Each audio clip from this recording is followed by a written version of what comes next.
State of Cannabis.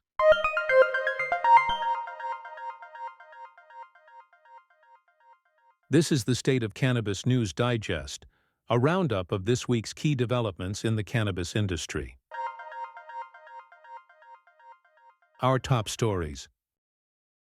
In Massachusetts, voters may soon decide whether to dismantle the state's multi-billion-dollar adult use market, with dueling ballot proposals that could reshape access and taxation. In Missouri, a new campaign is pushing to replace the state's tightly regulated program with a wide-open alcohol-style model. And in New Hampshire, lawmakers weigh fresh legalization efforts, even as the governor vows a veto. Elsewhere, state rollouts continue. Minnesota expands its market through a compact with the Mille Lacs Band of Ojibwe, while Nebraska sets strict plant limits as its medical program takes shape. In New York, sales have surpassed $2 billion, but regulators are cracking down on unlicensed shops and tightening oversight after testing failures. And in Texas, Governor Abbott moves forward with executive action to regulate hemp-derived THC products after legislative gridlock. Nationally, cannabis remains caught in policy crosscurrents. The Justice Department has withdrawn key rulemakings for research and hemp testing, even as Congress advances a spending bill that could restrict rescheduling and tighten enforcement in urban areas. Stay with us to hear more details behind these developments. And now here is the deeper look at the key events in the cannabis world this week. Texas will regulate hemp-derived THC products by executive action. On September 10th, Governor Greg Abbott issued an order directing 3 state agencies to write rules for a 21-plus market with standardized testing and labeling, store setbacks from schools, mandatory ID checks, and potential fee changes.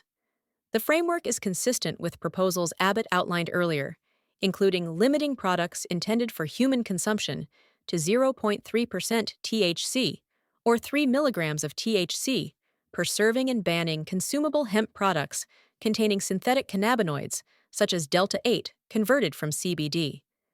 The order arrives after 2 special sessions concluded without agreement. Senate leadership favored a total ban, which Abbott vetoed in June, while House leaders and industry groups supported regulation. The Texas Hemp Business Council backed practical safeguards such as age gating, child-resistant packaging, and setbacks, and pointed to House Bill 36 as a missed opportunity to update consumer protections. Texas's 2019 consumable hemp law already requires licensing, labeling, and full panel testing. The executive order instructs agencies to build on that base to align product safety and retail placement with clear rules.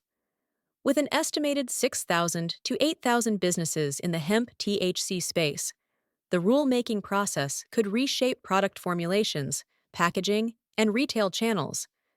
Consumers should expect age verification and standardized labels indicating serving size and potency, while retailers and manufacturers prepare for compliance timelines that address testing, labeling, and the removal of prohibited synthetics. Massachusetts adult-use cannabis market faces a possible repeal after Attorney General Andrea Joy Campbell certified 2 versions of a proposed law for the 2026 ballot. The measures, filed by political consultant Cunningham, would end retail adult-use sales while preserving the medical program. Adults 21 and older could still possess up to 1 ounce and gift cannabis to other adults as long as the transfer is not advertised. Possession of more than 1 ounce and less than 2 ounces would become a civil offense, with a potential $100 fine and confiscation. Version A would introduce a 30% THC cap for flower and a 60% cap for concentrates, limit edibles to 5 milligrams per serving, and end adult home cultivation. Version B sets no potency caps and directs regulators to focus on effective oversight of medical cannabis. Both proposals would repeal the 10.75% excise tax linked to adult-use sales. To advance, supporters must gather 74,574 signatures from registered voters in late 2025. The proposals would then go to the legislature in early 2025-2026. If lawmakers do not enact a version by spring, proponents would need additional signatures to put the question before voters in November 2026. The measures could reshape a $1.6 billion market, affect licensed businesses and jobs, and change consumer access, especially for non-patients who currently rely on adult-use retail. Medical patients would retain access, though version A's potency and serving limits could influence product options. Missouri's cannabis policy is once again on the ballot, literally. On September 9th, a coalition called Missourians for a Single Market filed 4 initiative petitions with the Secretary of State's office seeking to repeal the state's 2022 constitutional marijuana amendment. The new proposals, called the Single Market Amendment, would require lawmakers to regulate marijuana and hemp products like alcohol and tobacco. If passed, the measures would eliminate licensing caps, lower licensing fees to match liquor licenses, and allow sales in grocery and liquor stores. They would remove possession limits, permit home cultivation with pathways for limited sales, and allow adults to self-certify as medical marijuana patients. Provisions also include mandatory expungement of past cannabis convictions and retroactive tax relief for cannabis businesses impacted by federal restrictions. Taxation plans vary, with some versions retaining an 11% excise tax for a decade, then shifting to an alcohol-based model, while others adopt the alcohol parity model immediately. Revenue would support administrative costs and veteran health programs. Supporters, led by hemp businesses including American Shaman and lobbyist Epen Thampi, argue the changes would expand access, create fairness between hemp and marijuana industries, and bring in new tax dollars. Opposition comes from the Missouri Cannabis Trade Association, which warns the plan would dismantle voter-approved protections, destabilize a successful industry, and risk more than $240 million in annual state and local revenues. Industry leaders argue the limited license model has been key to Missouri's program, which has been cited nationally for its performance. The campaign must gather about 300,000 signatures, with at least 180,000 valid, by May 2026 to qualify for the November ballot. The debate plays out against a backdrop of legislative activity that could change ballot initiative requirements, adding uncertainty. Ultimately, voters may decide whether Missouri continues with its tightly regulated cannabis system or shifts to an alcohol-style model that opens the market to broader competition. Nebraska's medical cannabis program is moving into its final preparation phase, but not without controversy. Governor Jim Pillen refused to sign amended emergency regulations unless plant limits were added, prompting the Medical Cannabis Commission to hold an emergency meeting. After rejecting placeholder limits deemed too low, commissioners set a uniform cap of 1,250 plants per facility. With 4 cultivators allowed, Nebraska could have up to 5,000 plants active at once, meeting roughly 20,000 patients' needs if harvests are successful. The decision comes as the state prepares to license cultivators by October 1st. Applications are due September 23rd, with a commission meeting scheduled September 30th to continue oversight. The regulations also authorize up to 12 dispensaries arranged by judicial district and prohibit smoking, vaping, and edibles, though flavored oral tablets will be allowed. Patients can possess 5 ounces of cannabis in a 30-day period, with limits on Delta-9 THC purchases. Advocates voiced concerns at the meeting, warning the cap may restrict supply and hinder patient access. Some patients testified about relying on cannabis to manage serious medical conditions. Despite disagreements, the plant cap ensures the regulations can move forward, allowing Nebraska's long-awaited program to take its first steps toward implementation. Want to stay ahead of the smoke in America's evolving cannabis landscape? Subscribe to State of Cannabis, Weekly News Digest, your trusted source for fact-checked, nonpartisan cannabis reporting.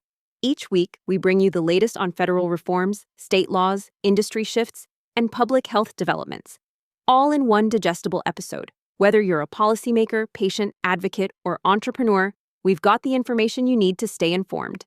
Hit follow, give us a like or a thumbs up, drop a review or leave a comment. Share this episode with someone who cares about cannabis reform. Because in this industry, knowledge isn't just power, it's survival. Minnesota's adult-use cannabis rollout added capacity this week. Governor Tim Walz and the Mille Lacs Band of Ojibwe signed a tribal state compact that permits the band to open up to 8 off-reservation dispensaries, with limits of 1 per city and 3 per county. The agreement also enables wholesale supply relationships between the band and state-licensed retailers. The Office of Cannabis Management says the compact coordinates regulation between the state and the tribal nation, requires state-standard testing and labeling for any products sold beyond tribal lands, and allows annual inspections by the state. If a safety concern emerges, regulators can conduct additional inspections and embargo products. OCM Executive Director Eric Taubel said newly licensed retailers are preparing to open but have faced supply challenges. Mille Lacs operates a 50,000 square foot cultivation facility and 2 Lake Leaf adult use dispensaries in Onamia and Hinckley, which positions the band to provide product to the broader market. The compact closely mirrors a prior agreement with the White Earth Band of Chippewa, with minor process differences, and follows direction from the legislature for the governor to negotiate such compacts with tribal nations. For consumers, the agreement may expand access to regulated cannabis as stores come online. For businesses, it sets clear compliance rules on testing, labeling, and inspections, and it opens new avenues for sourcing and distribution across Minnesota.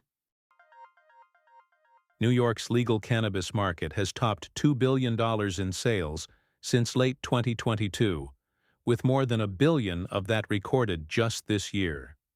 State regulators announced the milestone as they approved 46 new retail licenses, bringing the total to nearly 1,900. More than 460 dispensaries are now open across New York.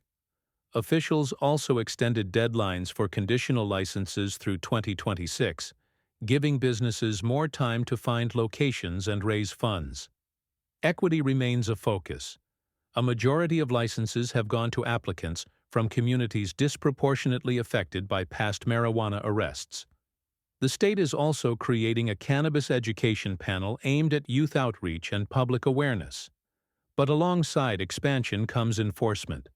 Regulators are cracking down on unlicensed shops, especially in New York City, where officials say sales at licensed stores more than doubled after a recent sweep. Some licensed businesses, though, face challenges. More than 100 were found to be operating too close to schools or houses of worship, a zoning issue lawmakers may need to address. Product safety is also under scrutiny. The state is seeking a $2 million penalty against a former Long Island testing lab accused of falsifying results and failing to detect pesticides. That led to recalls of several cannabis products earlier this summer. Regulators say the case is the largest compliance penalty yet and underscores the need for transparency in testing. To help smaller operators, the state awarded its first grants under a $5 million program, giving more than 50 justice-involved retailers up to $30,000 each to cover costs like rent, renovations, and security. For consumers, the rapid growth means more access to licensed products, and regulators say, safer choices.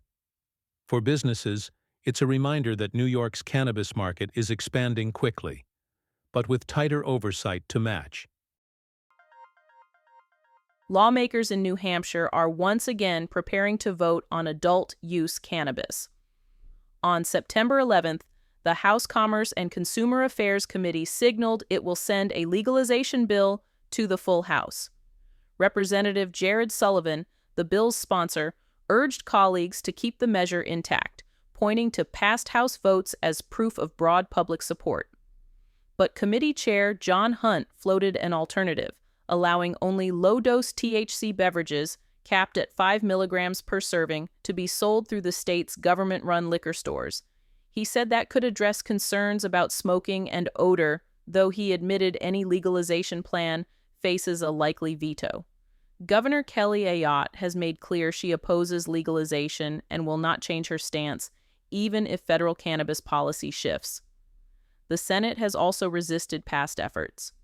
Still, with all of New Hampshire's neighbors running adult use markets, pressure is building. The House is expected to vote on the bill in the coming weeks, but its path forward remains uncertain. On the federal level. On one front, the Department of Justice has quietly pulled back two anticipated cannabis-related rules. In a September 8th notice, DOJ withdrew 54 pending rulemakings, including a proposal to streamline DEA applications for marijuana research and another that would have waived DEA registration requirements for labs testing hemp. For scientists, that means the simplified electronic process for cannabis studies remains on hold. And for hemp producers, DEA oversight continues unchanged. The move comes as Washington still weighs marijuana rescheduling. White House officials insist the proposal is active, but confusion has grown because some notices carried the same docket number as paused rescheduling hearings. President Trump has said he expects to make a decision within weeks. At the same time, Congress is pressing its own mark on cannabis policy. A Republican-led House committee advanced a Justice Department spending bill that would block federal funds from being used to reclassify marijuana. The measure maintains protections for state medical cannabis programs, but clarifies that the DOJ can still enforce the federal school zone statute, which enhances penalties for distribution within 1,000 feet of schools, colleges, playgrounds, and public housing. In many cities, that could mean large swaths of neighborhoods remain off-limits. The spending bill also keeps hemp research protections and encourages studies of cannabis products that reflect real-world potency and variety. But it excludes banking safeguards for cannabis businesses and once again bars Washington, D.C. from using local funds to legalize commercial sales. Patient advocates warn that blocking rescheduling funds could stall any federal shift in marijuana's legal status, while the school zone enforcement language may complicate access in urban areas. Both developments highlight how federal cannabis policy remains in flux, with rules pulled back in the executive branch and restrictions moving forward in Congress. This was the State of Cannabis News Digest, available weekly. You can listen to us on all main podcast platforms. To make sure you don't miss out on the latest updates and in-depth analysis of the cannabis industry, be sure to subscribe to our podcast. By subscribing, you'll get notifications for each new episode, helping you stay informed and ahead in the ever-evolving cannabis market. Join us next Saturday for more insights. Until then, keep thriving and stay green.